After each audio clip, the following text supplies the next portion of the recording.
आज हम वर्गमूल के बारे में पढ़ने वाले हैं कि वर्गमूल और वर्ग क्या होता है। जैसे कि आपको पता होगा कि वर्गमूल ए का स्क्वायर अर्थात ए यहाँ पर 2 बार है तो 1 गुणा 1 1 होता है, और 2 का स्क्वायर 2 गुणा 2 अर्थात यह 4 होता है। 3 का स्क्वायर 3 गुणा 3 अर्थात 9।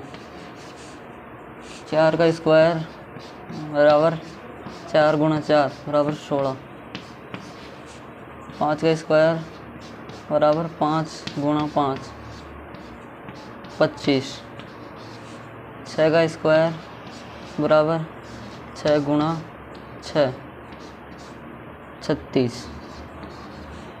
इसी प्रकार 7 का स्क्वायर 49। 8 का स्क्वायर 64 और 9 का स्क्वायर 81 और 10 का स्क्वायर 100।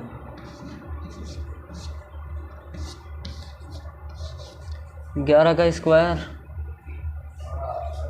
121। 12 का स्क्वायर 144। 13 का स्क्वायर 169। 14 का स्क्वायर 196। 15 का स्क्वायर होगा 225। 16 का स्क्वायर होगा 256। 17 का स्क्वायर होगा 324। 18 का स्क्वायर होगा 300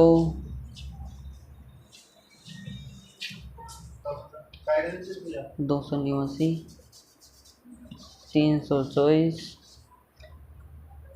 और 19 का स्क्वायर होता है 361। 20 का स्क्वायर होता है 400। इसी प्रकार स्क्वायर होते हैं और इनके वर्गमूल अर्थात इनके ऊपर अंडर रूट का चिन्ह लग जाता है। इसी प्रकार 100 का वर्गमूल 10 होगा अर्थात 10 का स्क्वायर 100 होता है और 100 का वर्गमूल 10 होता है। तो हम भाग विधि के बारे में पढ़ने जा रहे हैं। वर्ग को किसी भी संख्या का स्क्वायर निकालने के लिए हम भाग विधि को प्रयोग में लाते हैं। भाग विधि जैसे संख्या है, जैसे बालक गामा के। भाग विधि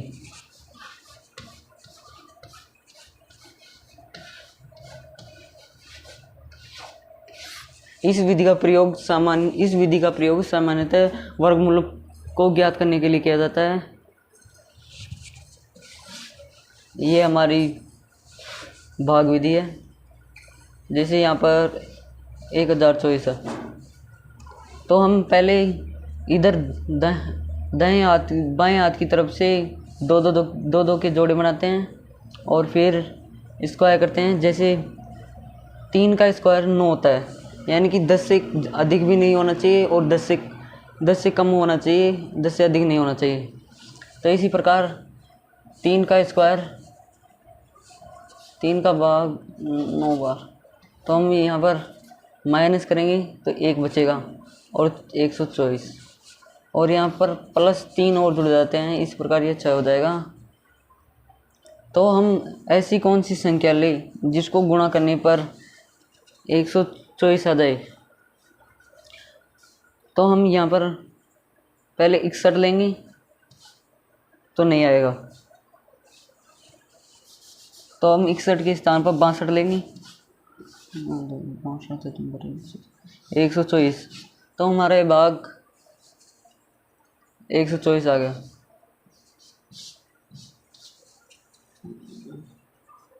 इसी प्रकार हम भाग विधि से वर्गमूल ज्ञात करते हैं।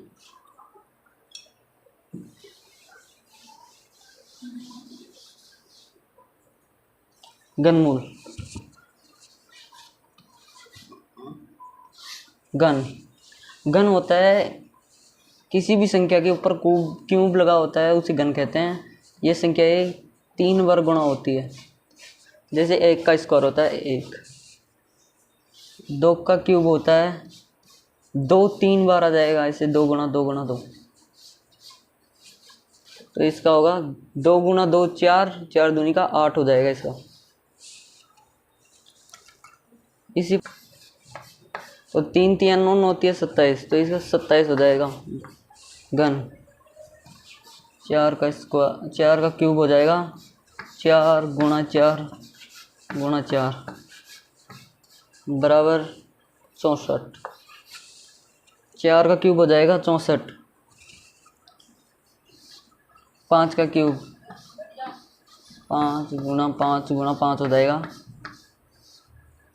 तो 5 का हो जाएगा 125। 6 का क्यूब 6 गुणा 6 बराबर 216। 6 गुणा 6 36, 36 गुणा 6 216, इसका आंसर हो जाएगा। 7 का क्यूब ये 7 गुणा 7 ये हो जाएगा 7 7 49 49 गुणा 7 343।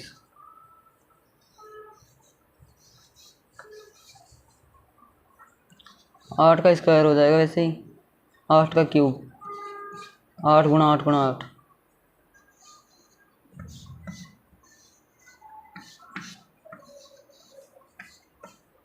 512 हो जाएगा इसका। तो हम इसी प्रकार हम बहुत से घनमूलों को ज्ञात कर सकते हैं।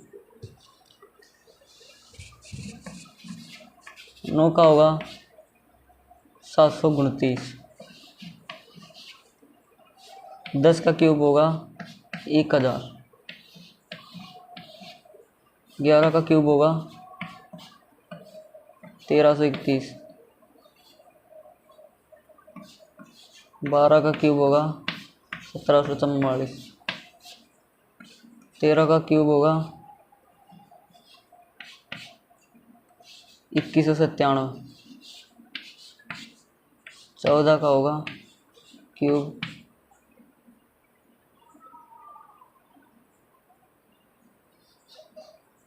1728 होगा 13 का।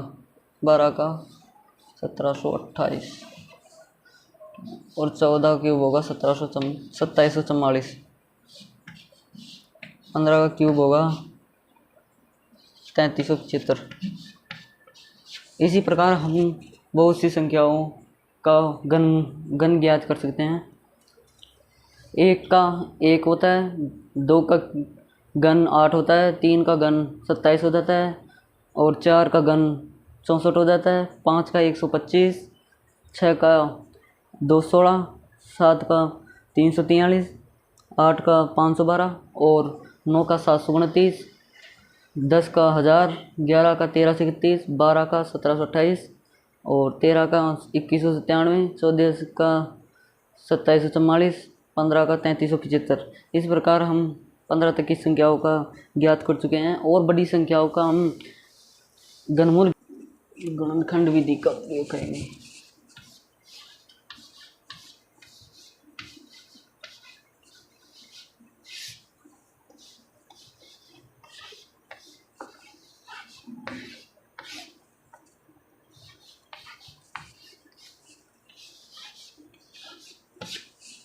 तो हम गुणनखंड विधि से घन ज्ञात करेंगे। जैसे कि यहाँ पर 1200 और 40 है, तो इसमें हम 2 का भाग देंगे 420। 420 का आधा हो जाएगा 310। 310 में 2 का भाग देंगे हम तो हो जाएगा 155।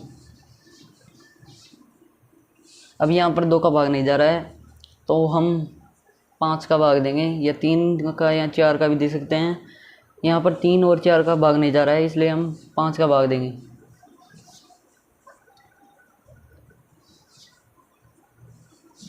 तो 5 का भाग यहाँ पर 31 बार जा रहा है, और 31 में किसी भी संख्याओं का भाग नहीं जाता है, इसलिए 31 का 31 आ जाएगा।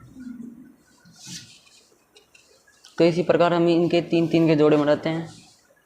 तो यहाँ पर इन तीनों के तो जोड़े बन गए 2 के, लेकिन इन दोनों के नहीं बन रहे हैं। तो हम इन संख्याओं को 3 के जोड़े बनाएंगे ना, तो 2 लिख देंगे और यहाँ पर ये अंडर रूट में गुणा हो जाएगी, 31 गुणा 5।